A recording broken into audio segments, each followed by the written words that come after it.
Your wedding budget is $5,000. Your sister's was $90,000. Mom announced you're just not as important to the family. I canceled the wedding. Eloped to Italy. Posted one photo. No caption. My phone exploded. 127 calls in 6 hours. Then, my millionaire uncle commented, "Beautiful ceremony at my villa. Welcome to the family." My mother's reply was, "I still heard my mom's voice when I closed the venue's website." Not yelling, not crying, just that flat little announcement she made at my sister's brunch. Like she was reading off the weather. Your wedding budget is $5,000.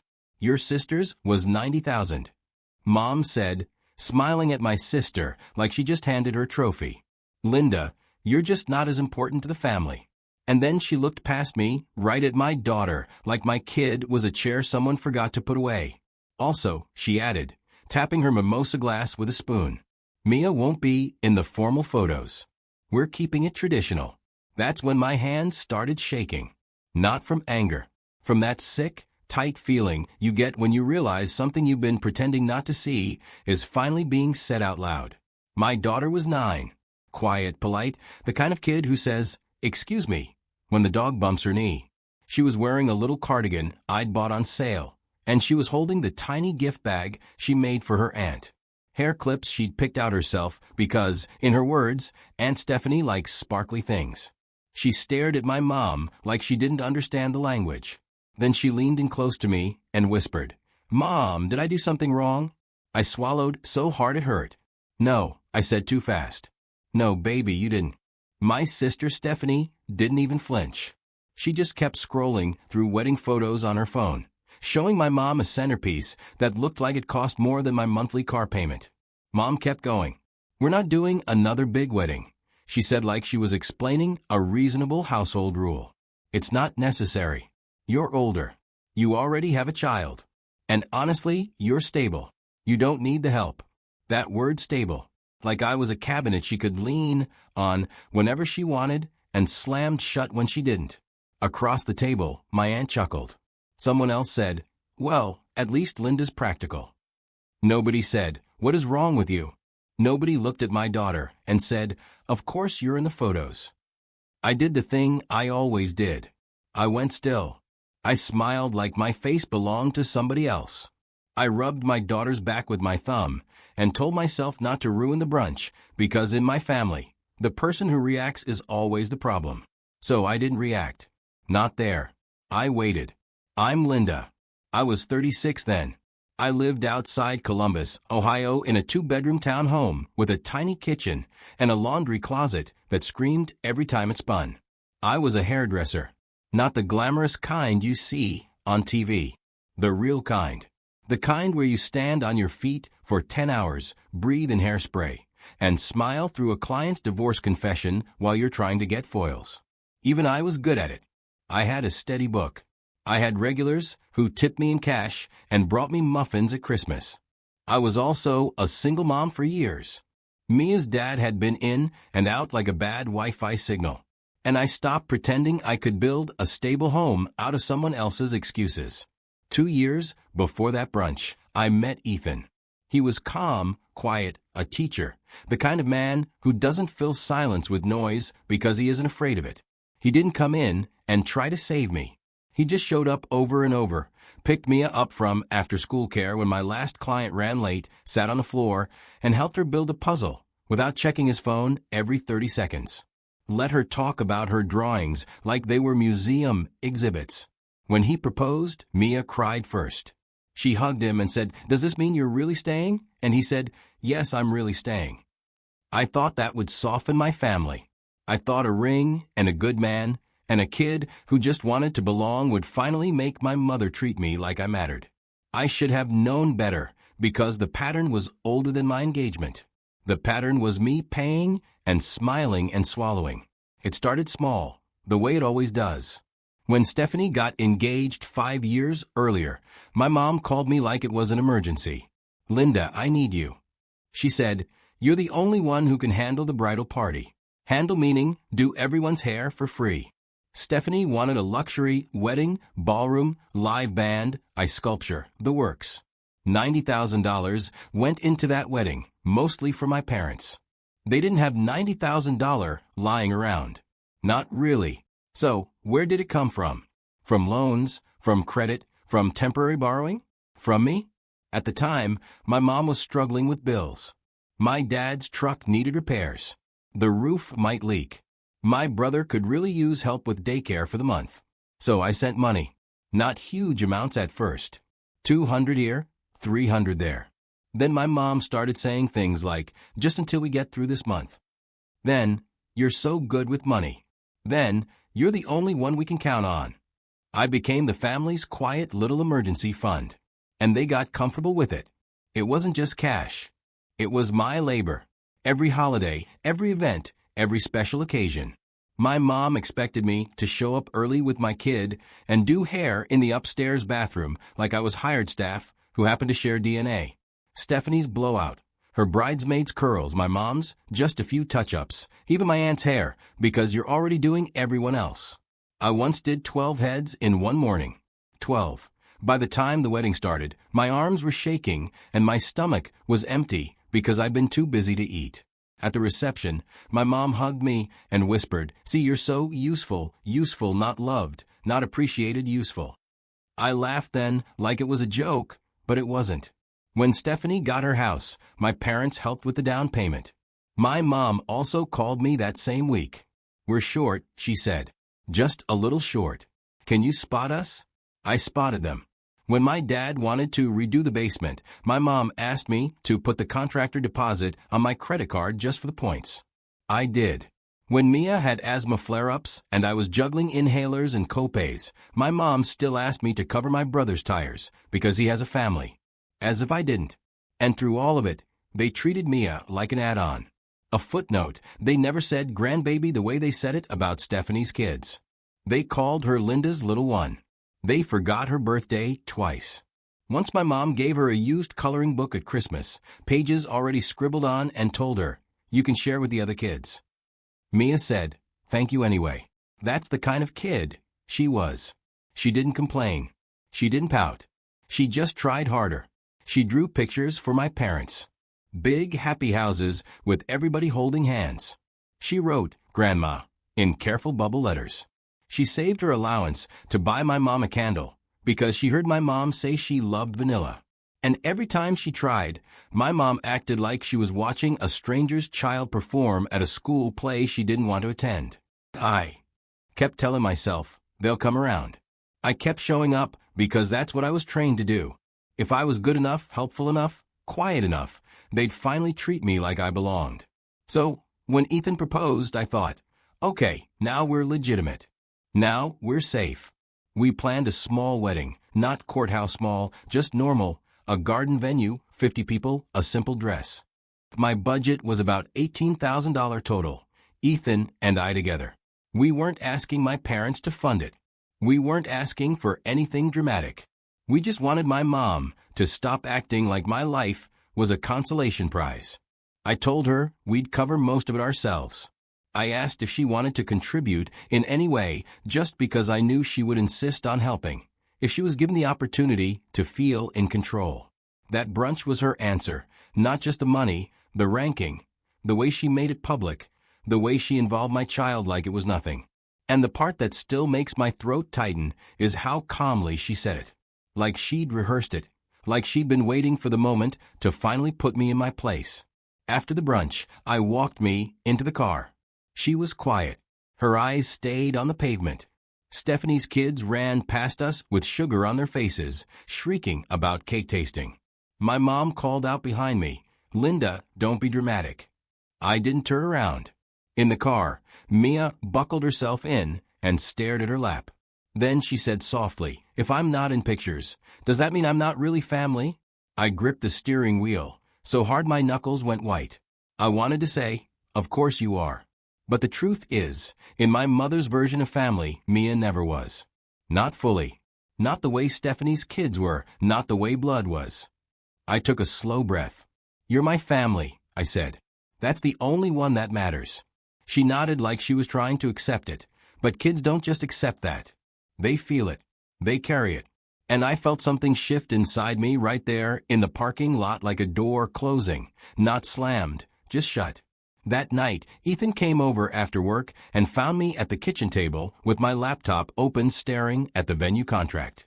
Mia was on the living room floor drawing. She drew a little girl in a dress with a flower crown, but the girl was standing alone. Ethan looked at my face and didn't ask if I was okay. He asked, "What did she say?" I told him. I watched his jaw tighten in that quiet way it did when he was angry but controlled. He sat down across from me. "Linda," he said, "we don't have to do this their way." I laughed once, sharp and bitter. "It's not about the money," I said. "It's this statement." He nodded. Then he said the simplest thing, like it was obvious. "Then we don't reward it." I stared at the venue website. My deposit was $3,200. Non-refundable, a chunk of money for me, not life-ending, but enough to sting. I thought about my mom smiling over that mimosa glass. I thought about Mia asking if she was family. I thought about how many times I'd paid to keep the peace. And something in me finally got tired. Not dramatic tired. Bone tired. I clicked cancel booking. The screen asked, "Are you sure?" I didn't hesitate. Yes. Then I opened the florist email. Cancelled. The rental company. Cancelled. The bakery tasting appointment. Cancelled. One by one. I cut the strings. I didn't do it to punish them. I did it because I wasn't going to build the happiest day of our lives on top of my mother's humiliation. I wasn't going to pay for a party where my kid was treated like an embarrassing detail. Ethan watched me work. When I finished, I sat back in my chair and exhaled. My hands were still shaking, but now it was relief. Mia wandered in, still holding her drawing. "Mom," she said, "are we still getting married?" I looked at her. "Yes," I said, "but not like that." The next day, my mom called. I let it go to voicemail. Then she texted. Then she called again. By lunchtime, Stephanie was calling too. Then my brother. Then my aunt. I didn't answer. That evening, my mom finally sent a message that wasn't sugarcoated. "Mom, are you trying to embarrass us? Mom, everyone knows you booked that venue. Mom, you're going to make the family look bad." There it was. Not. "Are you okay?" Not. "I'm sorry about what I said. Just don't embarrass us." I stared at the screen and felt that old urge to explain myself, to smooth it over, to make it easier for them to digest. Then I looked at Mia sitting at the table coloring quietly, like she was trying to take up less space in her own home. And I typed one sentence. "Me. I'm not hosting a wedding where my daughter is treated like she doesn't belong." My mom didn't respond to that. She responded to something else. "Mom, don't use Mia as a weapon." A weapon? My child was a weapon, but my money was a tool. My labor was a resource. My silence was a gift. I didn't reply. I turned my phone face down and made dinner. 2 days later, Ethan came over with a small stack of papers. "Remember my Uncle Lorenzo?" he asked. I did. Sort of. Ethan had mentioned him in passing. An uncle who lived in Italy. Old money. Quiet. Not super involved with the family drama. I'd never met him. He'd sent Ethan a birthday card once with a handwritten note and crisp bills inside, like it was still 1998. Ethan slid the papers toward me. "It's not an invitation," he said. "It's an option." The papers were for a tiny civil ceremony in Italy. Simple, legal. No ballroom, no seating chart, no family speeches, just us. Ethan's uncle had a villa outside Florence. He'd offered to host. No strings, no spectacle. He said, "If we want to get married without a circus, Ethan told me we're welcome." I stared at the papers like they were a doorway. Then I looked at Mia. "Mia," I said carefully, "how would you feel about going to Italy?" Her eyes got wide. "Like Pizza Italy?" she asked. Ethan smiled for the first time in days. "Yes," he said. "Like Pizza Italy." Mia blinked hard, like she was trying not to get her hopes up. "Would I be in the pictures?" she asked. I felt my throat tighten. "Yes," I said. "You'd be in every picture." She nodded once. Then she smiled small and real. "Okay," she said, like that was all she needed. And honestly it was. We didn't announce it. We didn't threaten anyone. We didn't post cryptic quotes. We just moved. Ethan and I took time off. I booked flights with miles I'd been hoarding for years because I never used anything for myself. I told my salon I had a family emergency, which in a way I did. My mother thought the emergency was me overreacting. The real emergency was my daughter starting to believe she didn't belong. We packed light. Mia tucked her favorite sketchbook into her backpack along with a stuffed rabbit she still pretended she didn't need. The night before we left, my mom called again. I answered this time not because I wanted to argue, because I wanted to give her one chance to be a mother. She didn't take it. "Have you calmed down?" she asked immediately. "I canceled the venue," I said. "Yes." There was a sharp inhale on the line. "You did what?" She snapped. "Linda, that was a family event." "It was my wedding." "It was a family event," she repeated like my words didn't matter. "And you are not going to punish everyone because you're jealous of your sister." Jealous? As if I wanted $90,000. As if I wanted to be ranked. As if I wanted my child erased. "I'm not jealous," I said steady. "I'm done being treated like I'm less." My mom's voice went cold. "You're being selfish." I waited. She didn't apologize. She didn't mention Mia. So I said the boundary out loud, calm and simple. "I'm not funding a family that won't include my child." There was a pause. Then she laughed. One of those little laughs that meant she thought she still had power. "You'll come crawling back," she said. "You always do." I didn't yell. I didn't cry. I just said, "No, I won't." And I hung up. Italy felt unreal at first. The airport signs in a language I half recognized. The air warmer than Ohio.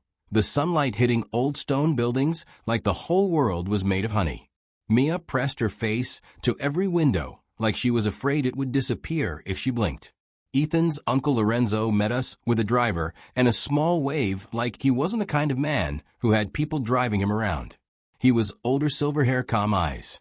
He hugged Ethan, then turned to Mia and crouched down to her level like she was the most important person there. "Hello, Mia," he said in careful English. "I am very happy you are here." Mia froze for a second. Then she smiled shy. "I'm happy too," she said. Lorenzo looked at me. "Linda," he said like he'd known me forever. "Welcome.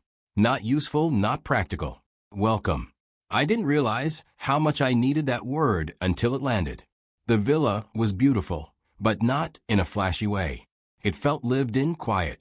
There were lemon trees, a stone terrace, a long wooden table under string lights like it was made for dinners that lasted hours. Mia ran her fingers over the old brick walls like she was touching history. That night, she sat at the table with Ethan and Lorenzo and ate pasta like she'd been doing it her whole life. And nobody made her feel like she was extra. We got married 3 days later. Small, no audience, just us, a local officiant, and Lorenzo standing off to the side with his hands folded like he was witnessing something sacred. I wore a simple dress, not a bridal gown, just a white sundress with lace at the sleeves. Ethan wore a linen shirt. Mia wore a pale yellow dress and a flower crown that kept sliding sideways because she kept laughing. When the officiant asked if anyone objected, Mia raised her hand like she thought it was a classroom question. The officiant paused, startled.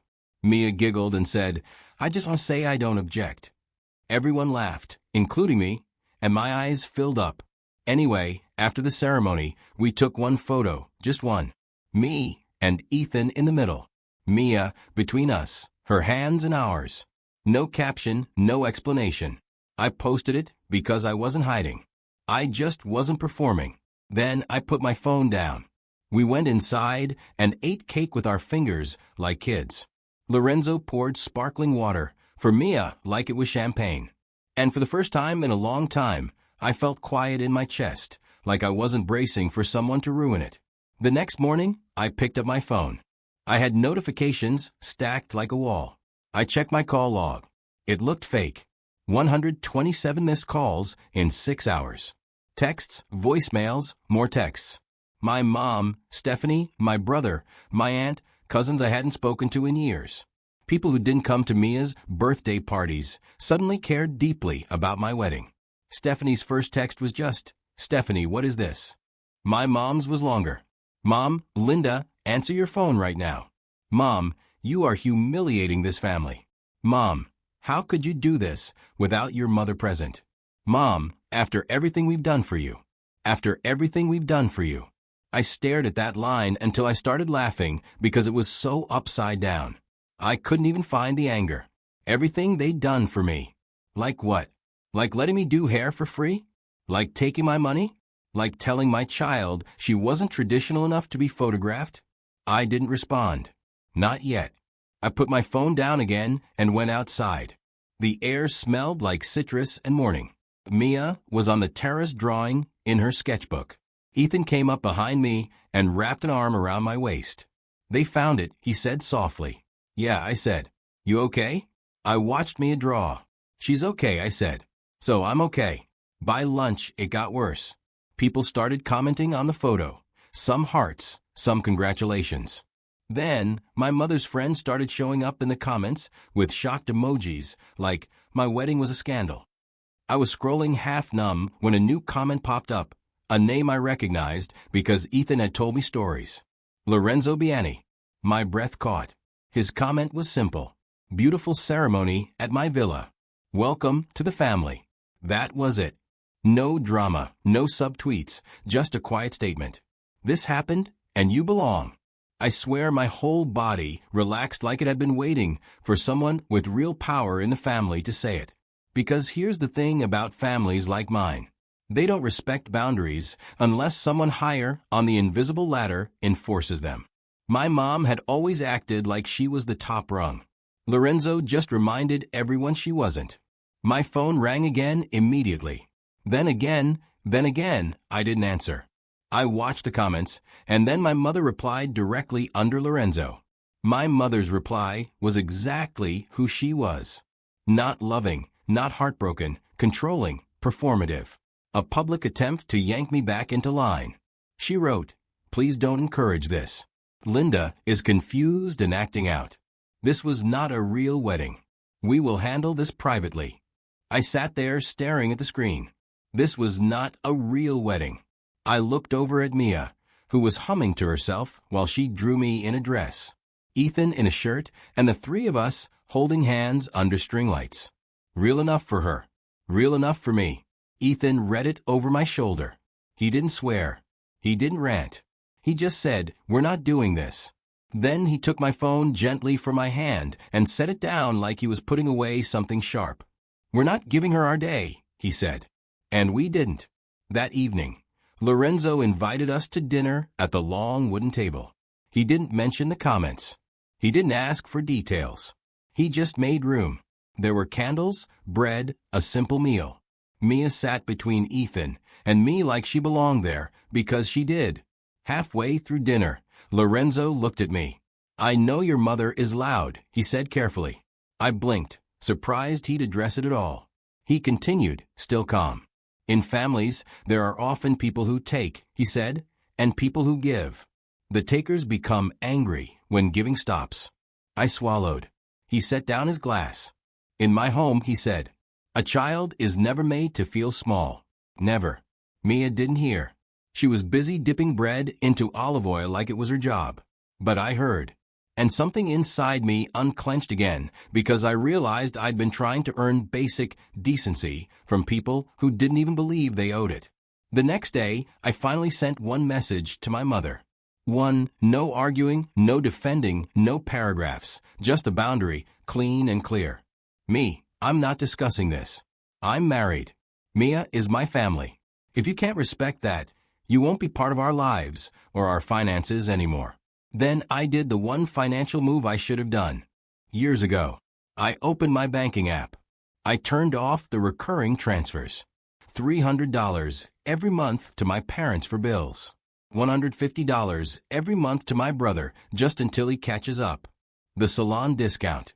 I'd been applying to my mom and sister's appointments for free. Done. I didn't call to announce it. I didn't threaten. I didn't negotiate. I just clicked the buttons and watched the confirmation screens appear. Transfer canceled. Transfer canceled. Auto payment stopped. It felt strangely quiet, like sweeping a floor you didn't realize was covered in glass. The fallout hit exactly how you'd expect. My mom didn't respond with apology. She responded with panic. She called Ethan. He didn't answer. She emailed me. She showed up in my DMs. She sent Stephanie like a messenger. Stephanie wrote, "Stephanie, Mom is crying. Stephanie, Dad is furious. Stephanie, you can't just cut everyone off because you got your feelings hurt. Stephanie, also, was that really Uncle Lorenzo?" That last one made me laugh out loud, because that was the core. Not my feelings, not my daughter, not my wedding. The core was, did you embarrass us in front of someone who matters? I didn't reply. I posted nothing else. One photo, no caption. That was all they got. When we came home, the cold hit me like a memory. Ohio gray skies, slushing parking lots, the familiar weight of routine. But our home felt different. Not bigger, not richer, just ours. Mia taped a postcard from Italy on the fridge. She drew a little lemon tree next to it and wrote, "Our wedding house." One evening, a week after we returned, there was a knock at my door. I opened it and saw my cousin Rachel, the one who always smirked at family gatherings like everything was a competition. She stood there holding a paper bag. "I brought you cannoli," she said awkwardly. "From that Italian bakery in town." I blinked. "What's this?" I asked. She shifted her weight. I saw the comment she admitted, and I just wanted to say, "Good for you." I didn't invite her in right away. I didn't melt. I just listened. Rachel exhaled. "My mom's been talking," she said. "Apparently, your mom's telling everyone you got brainwashed by Ethan's family. Like, you got tricked into leaving." I stared at her. "And what do you think?" I asked. Rachel looked past me into the living room, where Mia was on the floor building a little paper village with Ethan. Mia laughed at something Ethan said. Rachel's face softened. "I think your kid looks happy," she said quietly. "And I think that's the whole point." She handed me the bag. Then she said something I didn't expect. "They've been using you," she said, almost like she was saying it to herself. "Everyone knows it. You were just the only one who kept pretending it was normal." My throat tightened. Rachel gave a small nod. Then she walked away. It wasn't a dramatic reconciliation. It was just a crack in the family narrative. And sometimes that's enough.